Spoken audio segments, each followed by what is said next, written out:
Bonjour, bonjour. Hello, bonjour les gens. Bon, on déconne pas tout le temps, sinon après les gens ils vont Non, dire non, qu'on un est, truc sérieux. on n'est pas sérieux. Bon. Alors cette petite enquête, toujours petite, et je t'adore quand je te dis des petites enquêtes. Oui, en général, ça dure une demi-heure, trois quarts d'heure. Ça dépend où tu m'emmènes. Eh oui. Alors là, je vais te demander quelle est la résonance que tu as quand je te dis Zeus.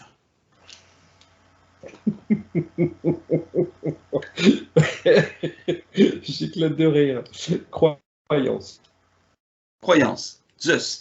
Une mythologie qui a très bien alimenté Fonctionner. énormément de Voilà, manuscrits. ça a bien fonctionné. Donc pour toi, Zeus n'a jamais existé? Noche. Non, noche. Ça y est, l'enquête est Alors, finie? on va quand même aller fouiner parce que, Ah bon? donc, mortels ou non, doivent se soumettre à lui. C'était le patron dans la mythologie, c'est-à-dire un dieu. Ouais, allez, on va dire patron pyramide, et j'ai encore pyramide qui revient. Donc,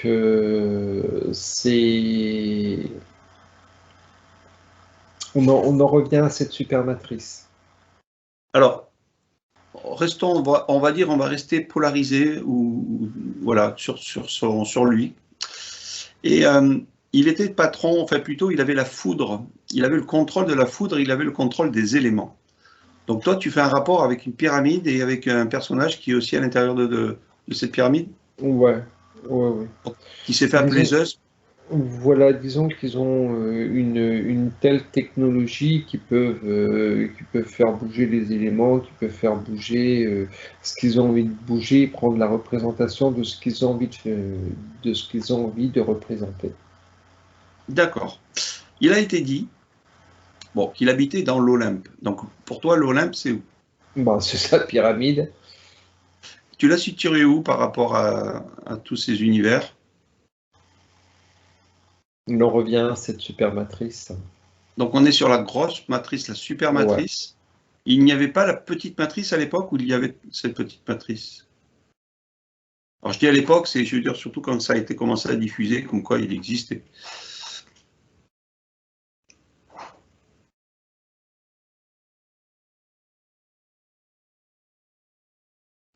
Je sais pas, c'est comme si qu'il y avait un autre contrôle parce que j'ai l'impression de voir cette petite matrice. Enfin, c'est pas que j'ai l'impression, c'est que je vois cette petite matrice. Euh, c'est vieux, c'est très très ancien. Est-ce qu'il y avait les humains tels qu'on les connaît aujourd'hui sur cette planète Terre? Ou est-ce que c'était autre chose? Non, j'ai les deux, j'ai de l'humain et j'ai du non-humain.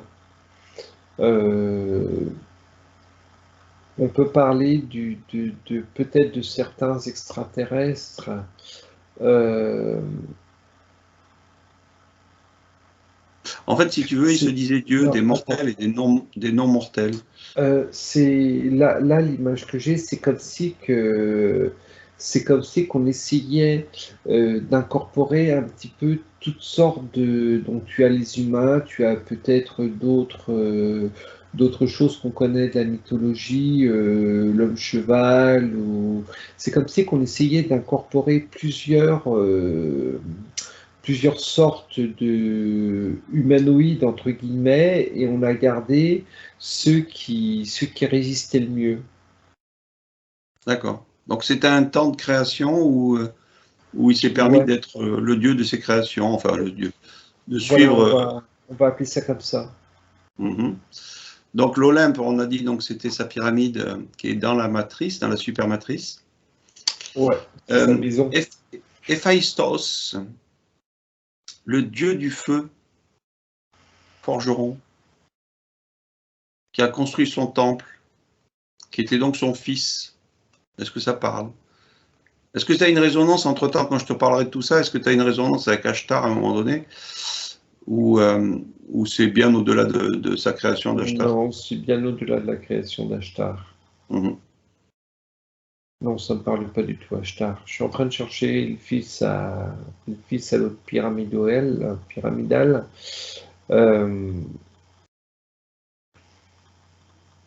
Ok, bon. Donc ce fils Héphaïstos, ouais. C'est drôle, j'ai Hercule qui vient quand tu me parles de son fils là. Est-ce que est-ce qu'il a engendré une humaine qui a fait une sorte d'Hercule? On va descendre pour voir sur la mythologie, voir à peu près ce qu'on trouve. Alors, d'abord, il y a eu Gaïa. Est-ce que Gaïa ou Sophaïa étaient présentes à cette époque-là?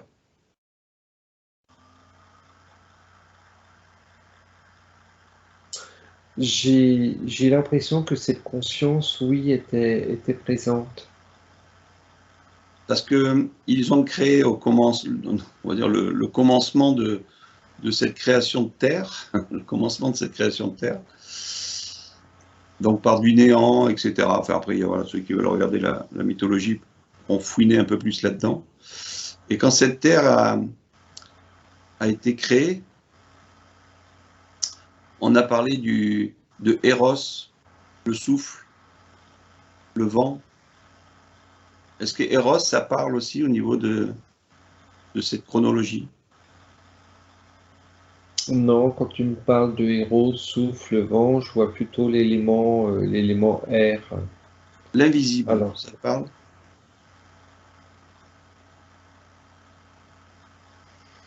Air, mais air, c'est très très bien. Moi, ça me plaît. Il y a eu un mariage dans le ciel, on va dire dans le ciel. Il a fallu, en fait, si tu veux, pour arriver à l'être humain tel qu'on l'a aujourd'hui, à des mariages de dieux ou des fusions de dieux.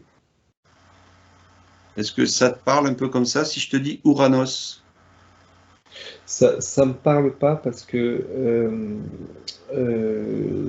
bon, je vais couper court un petit peu à tout ça parce que on va dire que mythologie, ouais, la mythologie ou la création, on va dire la création de l'humain ne vient pas du tout de là et c'est ce qui me perturbe. On a vu ça sur une autre oui. enquête par rapport et c'est ça qui vient me perturber. Comment est-ce qu'un dieu aurait pu engendrer, etc., qui aurait fait l'humain non. Ouais. Et je fais exprès de te perturber comme ça. Si tu veux, là, on sort carrément du concept classique où il y a eu Adam et Ève, machin, bidule, etc. Et là, qu'on est justement avant la création de tout ça, où il y a eu ces dieux grecs, on peut pas les appeler grecs, mais ils n'étaient pas grecs, mais c'est cette mythologie qui a perturbé l'être humain et qui s'est en effet une légende, une mythologie, etc., etc. Donc c'est pour ça que je te fais juste une petite chronologie, voir s'il y a quelque chose qui va résonner avec notre devenir, ou nous, ces dirigeants de ces matrices. Donc, allez, pour t'embêter encore, on va continuer. Si je te parle de titans qui naissent de la fusion de Gaïa ou Sophia avec Ouranos, des À titans, tes souhaits, à tes souhaits. toujours pareil, croyances, Ouais, on reste dans les histoire. croyances, on reste voilà dans les livres d'histoire, ce qu'on a bien voulu, nous faire croire, etc. Alors, pour continuer toujours pareil, à polariser là-dessus, on a eu les cyclopes et on a eu les géants. Et en Afrique, on a retrouvé des ossements de géants Extraterrestre. extraterrestres, c'est-à-dire, Euh, c'est comme si que euh, j'ai expérience extraterrestre. Euh, parce qu'on les retrouve dans les écrits aussi bibliques, religieux, etc., où il y a eu des géants sur cette terre qui ont non, été. c'est pour moi, enfin, pour moi, d'après ce que je vois, je suis toujours dans une sorte de laboratoire. Donc, D'accord. Ok, on continue un peu pour descendre un petit peu plus. Chronos, Maître. fils de Gaïa, fils de Sophia, qui rentre en guerre contre son père.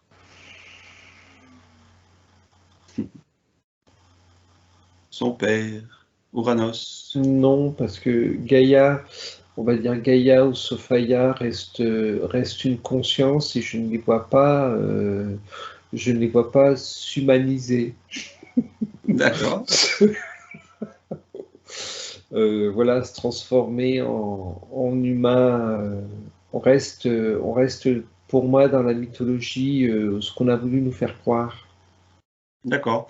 Donc j'essaye de croiser justement ce qui pourrait être plus réel avec cette mythologie, parce qu'il y a toujours une vérité cachée derrière tous ces trucs-là. Si je te dis la corne de l'abondance, Je la veux, elle est où? Elle est où? alors elle fait partie du signe du Capricorne, ou plutôt le Capricorne qui a cassé sa corne de l'abondance. Après, comme on peut l'interpréter, chacun aura sa façon de voir l'histoire. Est-ce que ça te parle? Oui, oui, pour moi, on est toujours dans une croyance. Euh, enfin bon, de toute manière, ils ont l'art et la manière de nous faire, croire ce qu'ils ont envie de nous faire croire. Et,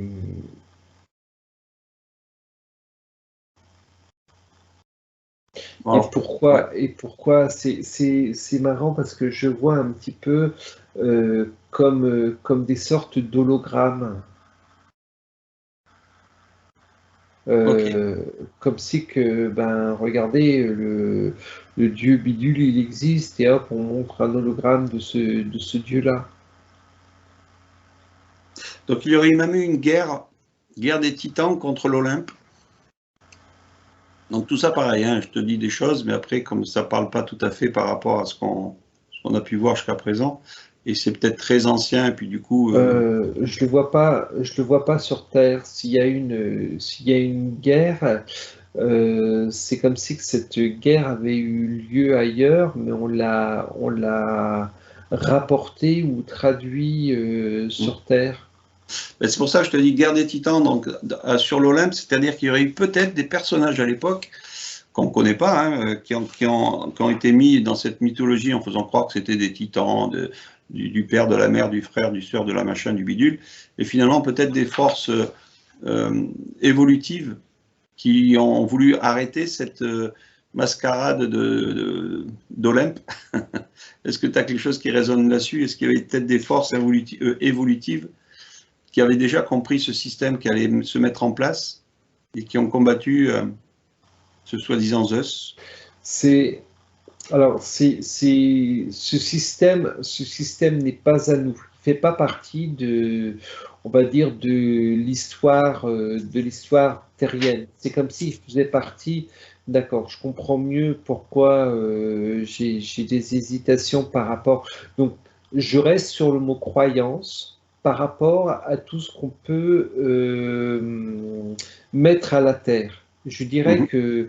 que si ça a existé, ça n'a pas existé sur la Terre. Ça a existé dans d'autres lieux et on l'a rapporté sur la Terre. Alors, on a rapporté un truc sur la Terre qu'on retrouve, je crois que c'est en Grèce. Alors, je vais prendre mon ami Google juste pour vérifier un truc. Goulou goulou, Mon ami goulou Google, goulou, c'est goulou goulou. ma conscience terrestre, Google. Si je te dis Éphalos, alors je vais voir où est-ce que ça se situe, ça. Ophalos, O-F-A-L-O-2-S-E. Alors, est-ce que j'ai trouvé ça ou pas? Non, Alors, là, c'est un poisson, ce qui me rien à voir. vient, c'est lieux déplacés. Alors, c'est peut-être en Grèce. J'avais dû faire la. Alors, parce que je sais ils vénèrent une pierre qui appartenait à Chronos.